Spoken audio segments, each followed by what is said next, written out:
Okay, so if you're an SEO or a digital marketer, you know the feeling, right? That frustration when a Google business profile just refuses to perform no matter how much you tweak it. You're following all the best practices, but something is definitely missing. Let's dig into this, because I promise you, the problem is almost never what you think it is. So in this explainer, we're going to cut right through all the noise. First, we're going to pinpoint the real problem that's holding most profiles back. Then, we'll butt some of the biggest myths out there, especially when it comes to popular tools. After that, I'll walk you through a clear framework for building a truly complete profile. And finally, we'll talk about why we're sharing all of this for free. All right, let's jump straight to the heart of the matter. The core reason your Google business profile might be underperforming, it's almost never about not working hard enough. I mean, this is the million-dollar question, isn't it? It keeps so many of us up at night.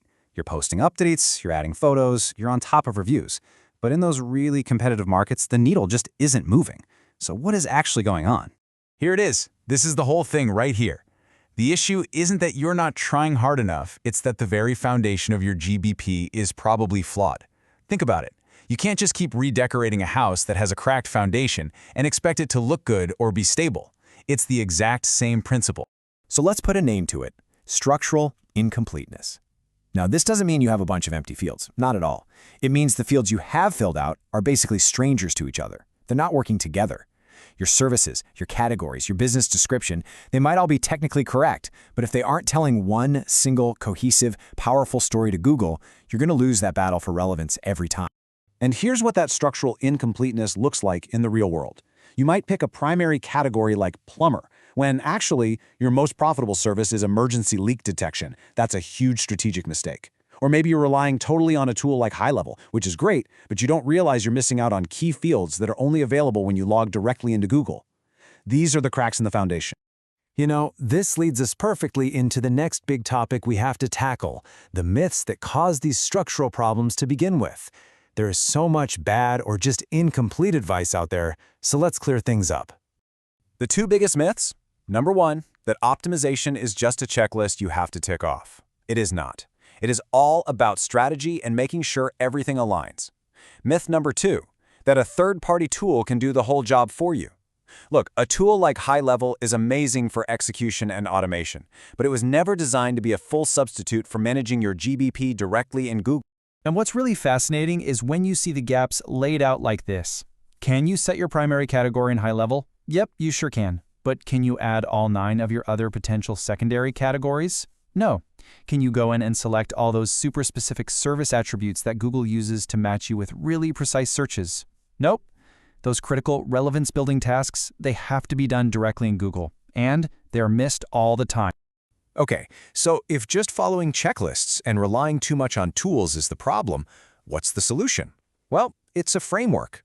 It's a logical system that ensures your profile is structurally sound from the ground up.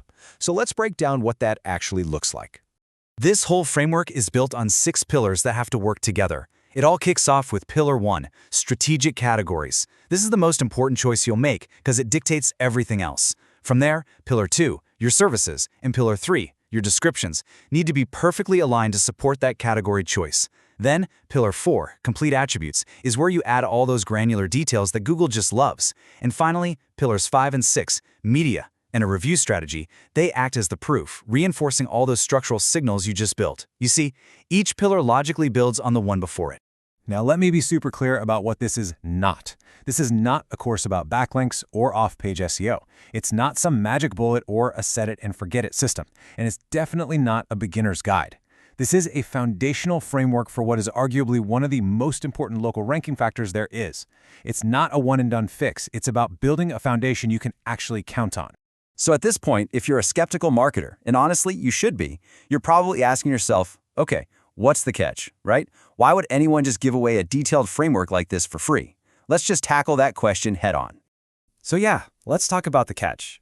The answer is all about transparency, and it's actually way simpler than you might think. The honest truth is, this content you're watching is a piece of a much larger, more advanced course on local SEO. The goal is super simple.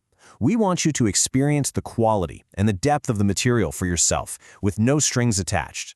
If you find it valuable and you want more, awesome, that option is there. And if not, that's completely fine too. There's no paywall, no hard upsell, none of that.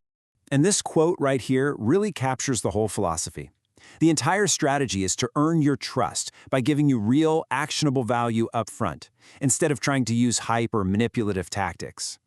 So the only thing we ask is this: if this framework actually helps you, maybe consider leaving a review.